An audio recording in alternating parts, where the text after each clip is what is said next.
Hi guys, welcome back to Estella Travels. I'm Estella. And I'm Lanika. I'm just traveling with Estella. That's my sister. I feel like they probably know me already, but we are aboard the Disney Dream. And yesterday was our first day, our embarkation day. And so we wanted to kind of review the first day while it's still fresh in our minds. So what time is it now? It is 10:11 a.m. 10:11 a.m. We just got up and had a little breakfast. And I have to tell you, yesterday was exhausting. I don't know how people do it, honestly. It was a lot. So we're going to start at the hotel area. We left our hotel at like 12 o'clock. We were running a little late, so maybe 12:30-ish. The shuttle was a little late. One thing about the shuttle is we took the paid shuttle from our hotel to the port. And if you don't have kids, I actually recommend getting an Uber or a Lyft. I don't know. It was a lot for a paid service to me. From the airport to the hotel, to me, that was a free service. So I was okay having other people. But if you're going to actually have to pay additional costs, I think Uber might be a little bit more better. I don't know. So we have to keep in mind, because we are cruising as adults, but I am totally understand that Disney Cruise is a cruise for kids. So again, like if you go with the shuttle, you're probably going to be on there with a lot of kids and a lot of energy that kids bring, and they're excited to get on the ship. So it was a very exciting ride. The kids are adorable and cute, but like they made a few stops. We were kind of in the back. It was just not as comfortable if you would like. So yeah, that was the very first thing. Then we made it to the port, and the Disney the Disney Destiny was there, and it was a couple other So Port of Everglades is big, so they have like the Celebrity. I think Ascend is there. Yeah. There's a lot of different ships there, so of course it's kind of busy, and it's an active port too. So a lot of incoming things come in, a lot of things come in for Florida and for the United States through that port. So it's an active shipping port as well. So a very big port, very busy, lots of people, and we got there. That line. Well, we had ported out of Miami before, and what was our other port, Nini? Where did we port out for the world? For the world? When we went on Royal Caribbean? Fort Lauderdale. Fort Lauderdale? Here, yeah. But it seemed like it was a lot of construction here coming in, right? It wasn't, it wasn't nothing grand about the port driving in. It was because I think this is a working port, though. This is, I think we might have went out of the other port here, Port Canaveral. That's in Orlando. No. I don't know, because I don't remember when we sailed out. I don't remember. Now, it could be the terminal. And that was like 10 years ago, too. Yeah. We were in Terminal 2. Shuttle let us out, like, right in the front. Yeah, right in front. So we didn't have to walk. We waited an hour and a half in the line. And it was a standing queue. There was no sitting, no lobby, nowhere to rest. You literally stood and walked through. Now, there was some cover. It was always covered. And once you got inside, but there was just never any air. Like, there was no fans, no air. So, like, yesterday for us, luckily, it wasn't like a blistering hot day. It was like nice and warm.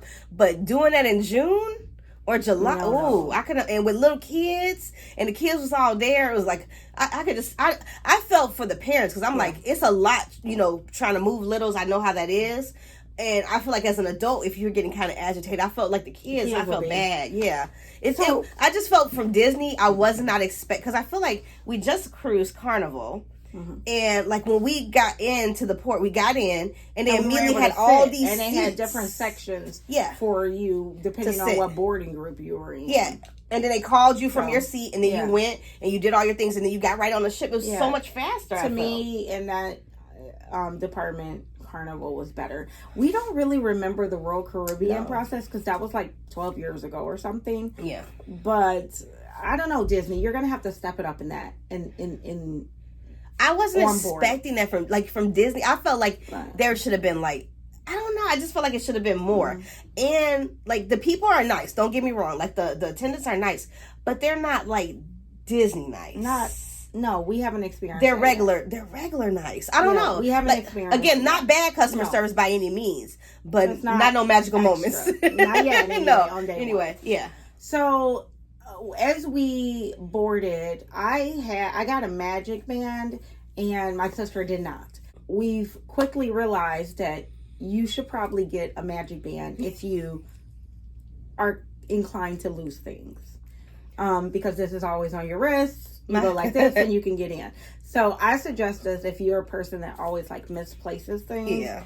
Or if you're getting older or anything like that. Or do like you do on the other cruises and get a lanyard where they're in your lanyard and stuff like that. It's just a card, so it can be misplaced really quickly and things like that. So now we're on board and it's around it's 2:30 because we missed where you can sit down and eat. We had to go to Cabanas for lunch. So we went to lunch. By the time lunch was done, we had to do the muster drill at 3:30. Mm-hmm. So we went straight from lunch to the muster drill. So we got our time was 12. Mine was 12:45 and yours was 12:30. So by the time we got on the ship, it was like 2. Yeah, we had already missed. Really. Yeah, we came to the room. Yeah. One of our bags were here, and so we put those inside. Then we went directly to lunch, and it's just so the way they have it set up. You have back to back. Yeah. So we went to lunch because we were hungry because we had, been, moving around all morning and the hotel breakfast was not that great. Mm. So we were really hungry. So we ate. And then by the time we knew it again, it was time for dinner. And we had to hurry up and get dressed for dinner, which was at... So our luggage, the last luggage made it to our room right before dinner. You wouldn't have time to shower. You would have just had to put on your clothes and go. You are one of those later port arrival times. You could be cutting it really close to dinner time. We ended up a little bit late for dinner when they told us don't be late tomorrow. So we were a little bit late. Like 5. There's only 2 dinner times. Yeah, 5:45 and 8:30. Yeah, something like that. Carried my carry-on, and I'm glad I did because I just wanted to ease my anxiety. And our first dinner was at Royal Palace. So we have Animator's Palette tonight. I do feel like we chose to dress, but I don't think anyone, I saw a few people that were kind of dressed up and some kids, but everybody pretty much was in their regular clothes. So even though it is a really nice, fancy... They were exhausted. That's why. And that's why I don't know if maybe today it'll be a little bit better when people will do more dances. If you had to get kids from... There's no way. You would have been... Because I have a 2-year-old granddaughter. I was thinking, if I had Sky... Right at this point, she would be crashing out. She'd probably be tired. She would be, and that's a lot of this cruise I'm thinking of, because I'm going to bring her next time, what things I really want to do with her. But yeah, I feel like it was a really long day. So by the time we were finished with dinner, then we had to go directly to the Beauty and the Beast show. Yeah, to the 3 Mickeys. Golden Mickeys. Golden Mickeys. And that show is so good. Cute. It's kind of like the Golden... What is it? The Oscars. The Golden Globes. Golden Globes. Yes, the Golden Globes. Yeah, like it's a award show. But it's cute. Yeah. And I'm going to do a whole video talking about that. But don't miss that. Yeah. It was a really good show. So we're glad we hustled through. But again, now we've just been back to back to back things. Mm-hmm. And by the end, our husbands were so tired. Yeah. They came in, they went to sleep. So then after the show, me and my sister, we ordered room service. We filled our water bottles, and bring water bottles because everybody was up there filling their water bottles. Yeah.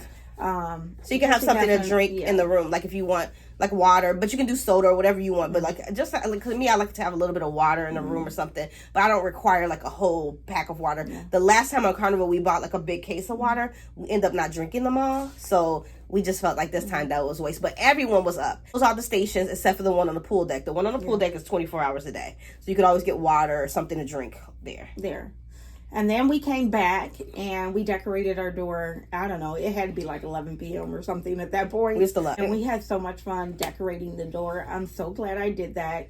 What my suggestion for your decorating your door, if you want something cheap and affordable, the ones that I liked the most that I did, and I did several different kinds. I will try to link them down below, the ones that I DIY. But the ones I liked the best are actually the card ones. I actually use Disney playing cards from Dollar Tree, and I just put magnets on the back, and they look so cute. I'll try to put a picture of it here, but again, I got a whole video about it, so if you want to see it, check out the videos below. So I think the biggest thing for us, the biggest takeaway is Disney's process is a little bit lot. I don't know about the other ports, but out of Fort Lauderdale. So if you have littles, just kind of plan accordingly. Make sure you have snacks. Make sure you have everything you need, because you're going to be in a line probably for a good hour or so. It was the longest line that we experienced at Disney. And then I feel like that takes away of because when you get onto the ship, they announce your name. But I feel like it kind of takes away from that a little bit because it's kind of, and they're kind of rushing people through. And I mean, you got, and I get it. You're trying to get 2,000 people or however many people on the ship. So you got to give people grace and stuff. But I don't know. It just didn't, it wasn't as magical as I thought it would be. No. So, yeah. And we never saw the big Mickey head that you're supposed to walk through. That was never, we didn't see that. It wasn't there. I don't know. Our terminal, it was not there. We did not. Yeah. We did not see that. The other thing is we did order room service. We got chicken wings and we got the buffalo wing. No, chicken tenders and buffalo wings.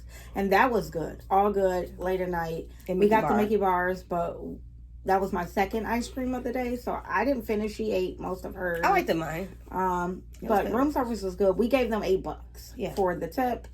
We do like $2 or $3 per entree as the tip. We still have not seen our room attendant, and that is just unusual for cruises for us. Now we have done Royal and Carnival, and normally like they greet you and they want to know like, hey, you're Stella, I'm whatever your name is, and they get to know us really. And on Disney, it's kind of like they are an invisible. They're trying to stay out. So we just went to breakfast, and he's already cleaned our rooms. Yeah, he cleaned our rooms too. But I haven't seen whoever. We don't know the person. So I think like how we're a part of other cruises, the room attendant is kind of a part of it. Yeah. Disney doesn't want them. They want them in the background, faded back. So they don't really talk to you. I mean, they speak. Of course, they're very nice. Again, no one is rude. They're very nice, but they're just not as. I remember like just laughing. He's like, "Hey, Mrs. Stella," and "Hey, Miss Lanique," like they were talking to us. The only people who are engaging with you is your dinner people, the server people, the server people. Yeah. So I feel like that's the people they want you to kind of. Those are the only people giving you true engagement. Everybody else is fading in the background, kind of giving you service. They're there, but not there. They're very, and I don't know if that's a part like they don't want them bothering you and stuff. But I'm so used to that, I kind of like it because I'm like, it's just weird. Where is Enrique? Or yeah, because I think one of our guys, we was like, hey, like, because one time I took my boys and they were old enough to have their own room, but not old enough to have women in their room. So I was like, I'm gonna give you a little extra. Make sure that there's no girls in the mistress room. And he said, no girls in the mistress room. I got you. So I mean, I don't know. I'm just used to the interactions with them. Yeah, so that was kind of strange. A little weird. But I don't know. We just wanted to kind of recap day one. We're gonna do this every day, just so it's fresh in our mind of everything that happened. I did get Did we do a room tour? A ocean view room. I did do a room tour, so you'll see that separately. I did both of our rooms together. She has a structured balcony room. But we are really liking this setup. There's a chair over here. I'm going to show it to you.